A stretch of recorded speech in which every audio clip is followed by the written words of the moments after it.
During the 1990s, a quartet of what we might call big ideas were thought to determine the future course of international politics.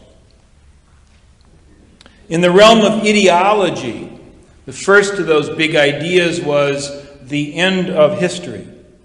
That was a phrase coined by a political scientist called Francis Fukuyama, title of a famous article he wrote and then a famous book. And the idea behind the end of history was that the conclusion of the Cold War signified a final resolution of the great ideological conflicts that had dominated great power politics in the 20th century.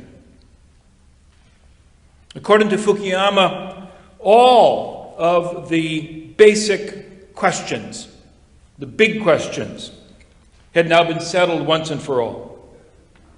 And that there now existed only a single model to which nations around the world could turn if they intended to achieve any kind of success, and that model was democratic capitalism.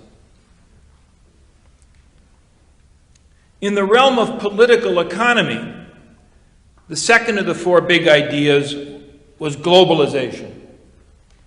And sort of the equivalent to Fukuyama with regard to globalization perhaps was the famous New York Times columnist Thomas Friedman.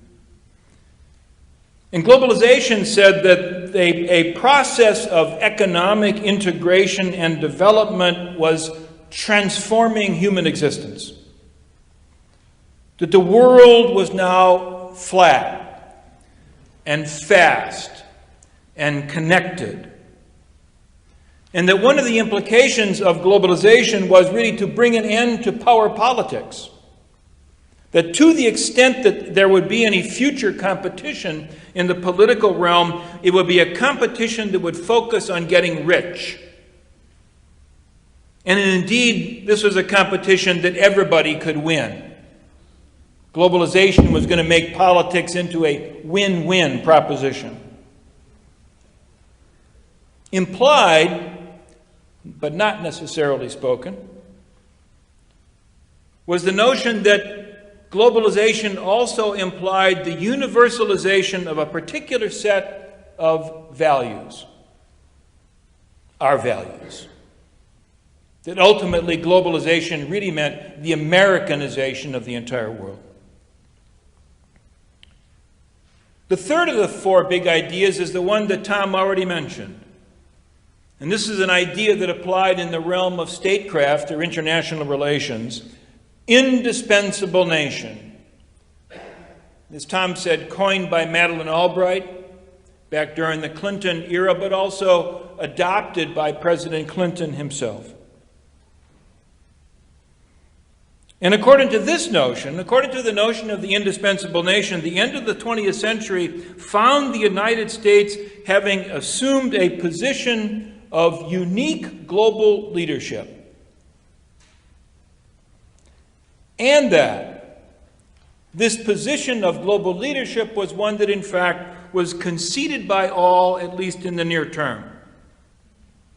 The United States was the indispensable nation because the United States had no peer competitor.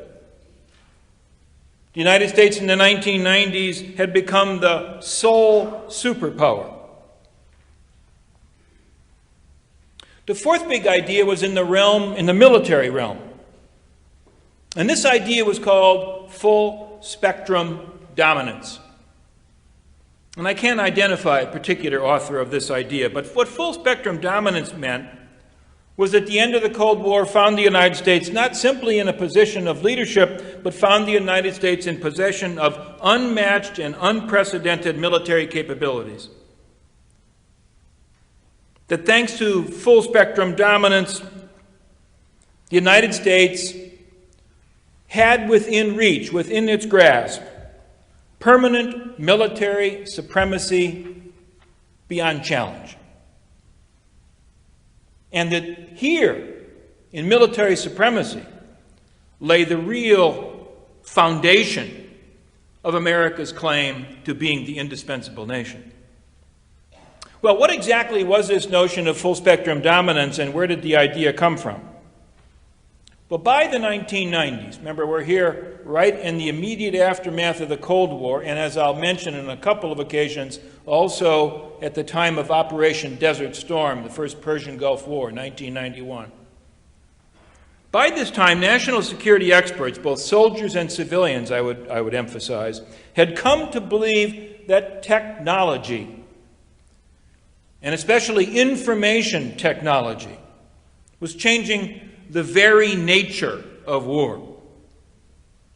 Technology, they believed, was making the battlefield transparent. That was the term they used. The technology was eliminating what Clausewitz had referred to as friction and fog. Technology also promised to solve the problem of collateral damage. And in that regard, technology, information technology, held the promise of making war more humane and therefore more useful politically and therefore more moral. That is to say, technology was making it possible for forces, for technologically sophisticated forces, to kill the people who needed to be killed while preserving from harm the innocent.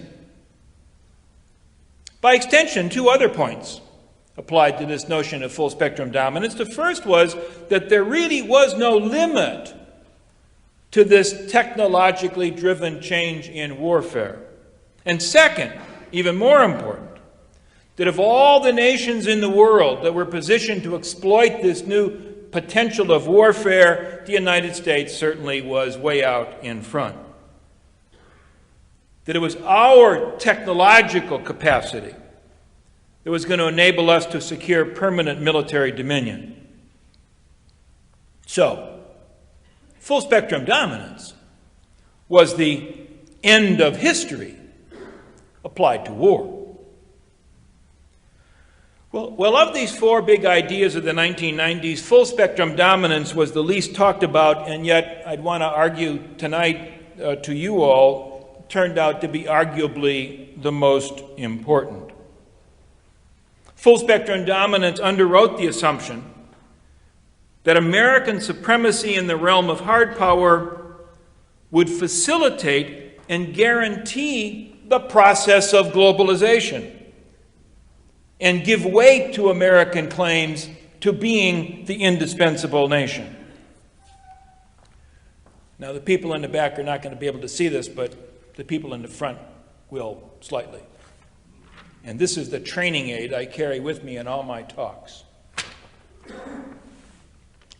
This, I'll explain it to you, is the cover of the New York Times Magazine dated March 28, 1999. And I'll describe what's on the cover of the magazine. It's, of course, a fist. And the fist is painted red, white, and blue.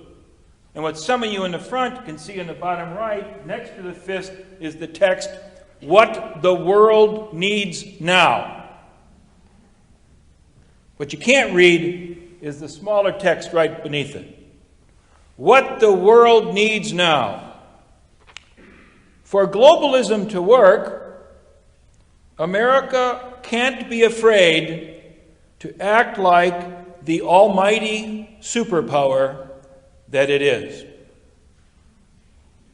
So speaketh the New York Times.